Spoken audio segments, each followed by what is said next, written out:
Iceland শব্দটি শোনার সাথে সাথে অনেকের কল্পনায় ভেসে ওঠে বরফে আচ্ছন্ন এক দেশের কথা। এটির নাম বরফে আচ্ছন্ন ঠান্ডা কোনো জায়গা মনে হলেও দেশটি আসলে প্রাকৃতিক সৌন্দর্যে পরিপূর্ণ। আজকের এই ভিডিওতে আমরা জানব আইসল্যান্ডকে কেন আগুন এবং বরফের দেশ বলা হয়, কেন এটি সাপ এবং মশাবিহীন একটি দেশ। এছাড়াও এই ভিডিওতে আমরা এরকম আরও কিছু ইন্টারেস্টিং তথ্য জানব যা হয়তো আপনার আগে জানা ছিল না। পরিশেষে আমরা দেখব আইসল্যান্ডের সব মনোমুগ্ধকর দর্শনীয় স্থান যা প্রতি বছরই দূর দূরান্ত থেকে পর্যটকদের আকৃষ্ট করে। আইসল্যান্ড উত্তর আটলান্টিক মহাসাগরে অবস্থিত একটি নর্ডিক দ্বীপরাষ্ট্র, যার অবস্থান আর্কটিক সার্কেলের ঠিক নিচে। এদেশের রাজধানীর নাম রেইকিয়াভিক। দেশটি উত্তর আটলান্টিক মহাসাগরে গ্রিনল্যান্ড, নরওয়ে, স্কটল্যান্ড, আয়ারল্যান্ড এবং ফ্যারো দ্বীপপুঞ্জের মধ্যে অবস্থিত একটি আগ্নেয় দ্বীপরাষ্ট্র। ডিম্বাকার এই দ্বীপটি পূর্ব পশ্চিমে প্রায় 485 কিলোমিটার এবং উত্তর দক্ষিণে প্রায় 360 কিলোমিটার দীর্ঘ। পার্শ্ববর্তী গ্রিনল্যান্ডকে উত্তর আমেরিকার অংশ ধরা হলেও আইসল্যান্ডকে ইউরোপের অন্তর্গত রাষ্ট্র হিসেবে গণ্য করা হয়। প্রায় 1000 বছর পূর্বে খ্রিস্টীয় নবম শতকে ভাইকিংস এবং কেল্টিক গোষ্ঠীরা এই দেশে তাদের বসতি স্থাপন শুরু করে। আইসল্যান্ডবাসীরা তাদের এই ভাইকিংস ঐতিহ্য নিয়ে বেশ গর্ববোধ করে। আইসল্যান্ড 1918 সালের 1 ডিসেম্বর ডেনমার্ক থেকে সার্বভৌমত্ব লাভ করে এবং 17 জুন 1944 সালে দেশটি প্রজাতন্ত্র গঠন করে। এর আয়তন 1,03,000 বর্গ কিলোমিটার, যা বাংলাদেশের চেয়েও ছোট আয়তন, এবং 2025-এর রিপোর্ট অনুযায়ী মোট জনসংখ্যা 3,97,000। তাই প্রতি বর্গ কিলোমিটারে জনসংখ্যার ঘনত্ব মাত্র 4 জন। এছাড়াও দেশের মোট জনসংখ্যায় অর্ধেকেরও বেশি মানুষ রাজধানী রেইকিয়াভিকে বসবাস করে। এজন্য দেশের অনেক জায়গা ফাঁকা পড়ে থাকে। 2025-এর রিপোর্ট অনুযায়ী আইসল্যান্ডের মাথাপিছু আয় প্রায় $80,000 ছাড়িয়েছে। আইসল্যান্ডবাসীর মূল ভাষা হলো আইসল্যান্ডিক। প্রায় 1000 বছর পরও বর্তমানে তাদের ভাষার কোনো পরিবর্তন হয়নি, অর্থাৎ অনায়াসে তারা 1000 বছর পুরনো ভাষা পড়তে পারে। কেননা ভাইকিংসদের মুখের প্রাচীন নর্স ভাষার সাথে আইসল্যান্ড ভাষার পার্থক্য খুবই কম।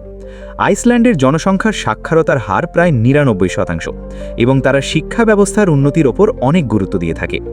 আইসল্যান্ড তার বিদ্যুৎ এবং ঘরবাড়ি গরম করার প্রয়োজনের জন্য নবায়নযোগ্য শক্তি, বিশেষ করে ভূতাপীয় এবং জলবিদ্যুৎ শক্তির ওপর নির্ভর করে।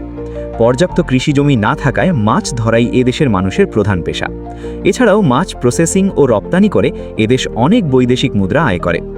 88% আইসল্যান্ডবাসী আইসল্যান্ডের ইভ্যাঞ্জেলিক্যাল লুথান চার্চের সদস্য, যা দেশের সরকারি চার্চ হিসেবে চিহ্নিত, এবং এদেশের প্রধান ধর্ম হল খ্রিস্ট ধর্ম। গ্লোবাল পিস ইন্ডেক্স 2025-এর রিপোর্ট অনুযায়ী আইসল্যান্ড হল বিশ্বের মধ্যে সবচেয়ে শান্তিপূর্ণ দেশ, যার অবস্থান এই তালিকায় প্রথম।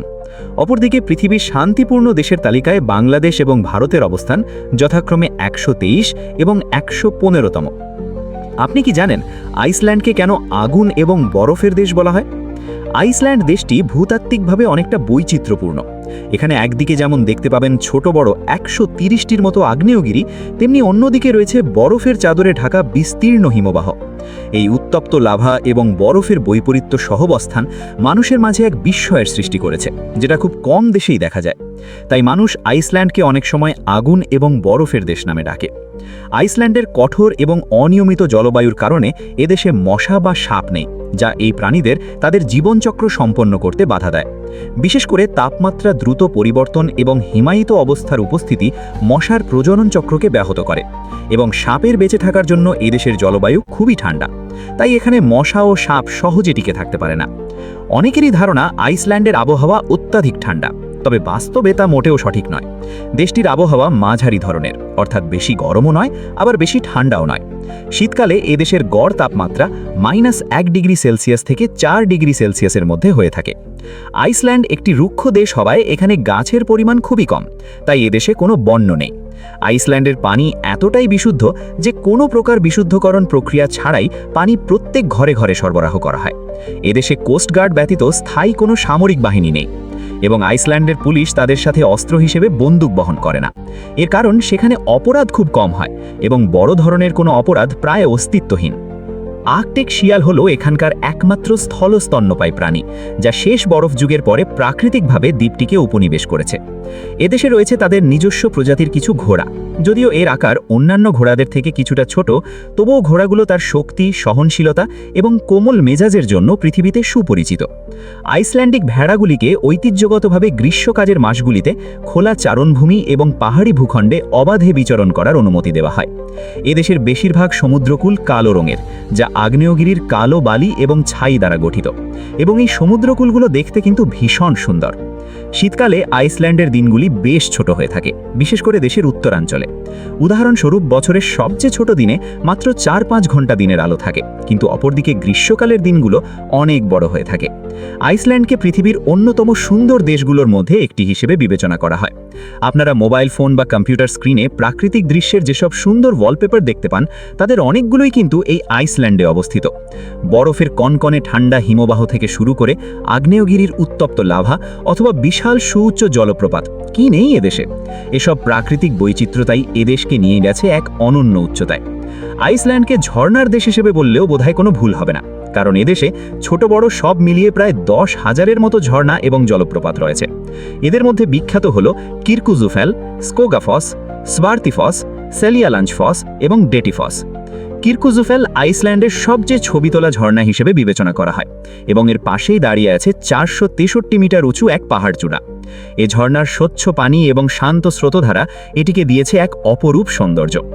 অপরদিকে স্কোগাফসও আইসল্যান্ডের একটি শ্বাসরুদ্ধকর জলপ্রপাত। এটির উচ্চতা 60 মিটার এবং প্রস্থ 25 মিটার। এর আয়তাকৃতি আকৃতি, শক্তিশালী পানি প্রবাহ এবং এর কুয়াশায় তৈরি হওয়া প্রাণবন্ত রংধনু সত্যি একটি মনোমুগ্ধকর দৃশ্য তৈরি করে। তাই অনেক পর্যটক বছরের বিভিন্ন সময়ে এই জলপ্রপাতের সৌন্দর্য উপভোগ করতে আসে। এছাড়াও সুন্দর জলপ্রপাতের পাশাপাশি আইসল্যান্ডে ইউরোপের সবচেয়ে শক্তিশালী জলপ্রপাতও আছে, যার নাম হচ্ছে ডেটিফস জলপ্রপাত। এছাড়াও আইসল্যান্ডে রয়েছে ইউরোপের বৃহত্তম হিমবাহ, যা ভাত নায়কুল ন্যাশনাল পার্ক নামে পরিচিত। এটি 7,700 বর্গ কিলোমিটার জায়গা জুড়ে বিস্তৃত, এবং এর হিমবাহের নিচেই অবস্থান করছে সক্রিয় কিছু আগ্নেয়গিরি। এখানে আসলে আপনারা গ্লেসিয়ার হাইকিং, আইস ক্লাইম্বিং, স্নো মোবাইলিংয়ের মতো অ্যাক্টিভিটি উপভোগ করতে পারবেন। আইসল্যান্ড আসবেন আর অরেরা দেখবেন না, সেটা কি হয়? অরেরা বোরেলিস বা নর্দার্ন লাইটস আইসল্যান্ডের সবচেয়ে বিস্ময়কর এবং আইকনিক প্রাকৃতিক ঘটনাগুলোর মধ্যে একটি। এই রঙিন আলোগুলি আর্কটিক আকাশ জুড়ে সবুজ, গোলাপি, বেগুনি এবং কখনো কখনো লাল রঙের ঢেউ এনেচে বেড়ায়, যা সারা বিশ্ব থেকে ভ্রমণকারীদের আকর্ষণ করে। এই রঙিন আলোগুলো দেখলে আপনার কাছে হয়তো বাস্তবের চেয়ে কাল্পনিক জগৎ বলেই বেশি মনে হবে। আইসল্যান্ডের কালো সমুদ্র তীরগুলো ফটোগ্রাফারদের জন্য এক স্বর্গরাজ্য। এখানকার কালো বালির উপর স্বচ্ছ বরফের টুকরো এমনভাবে ছড়ানো থাকে যা দেখতে হীরের মতো মনে হয়, তাই এই সমুদ্র তীরকে ডায়মন্ড বিচ বলে। হলিউড, বলিউডের কিছু বিখ্যাত মুভির শুটিং কিন্তু এই জায়গাগুলোতেই করা হয়েছে, যেগুলো দেখলে আপনারা সহজেই চিনে ফেলতে পারবেন। পরিশেষে বলতে চাই, প্রাকৃতিক সৌন্দর্য, অজানা সংস্কৃতি এবং নতুন অভিজ্ঞতা নেওয়ার জন্য আইসল্যান্ড একটি অতুলনীয় স্থান। আপনারা চাইলে দেশটি ঘুরে আসতে পারেন। আর ভিডিওটি ভালো লাগলে অবশ্যই দিগন্ত ইতিহাস চ্যানেলটি সাবস্ক্রাইব করবেন। ধন্যবাদ।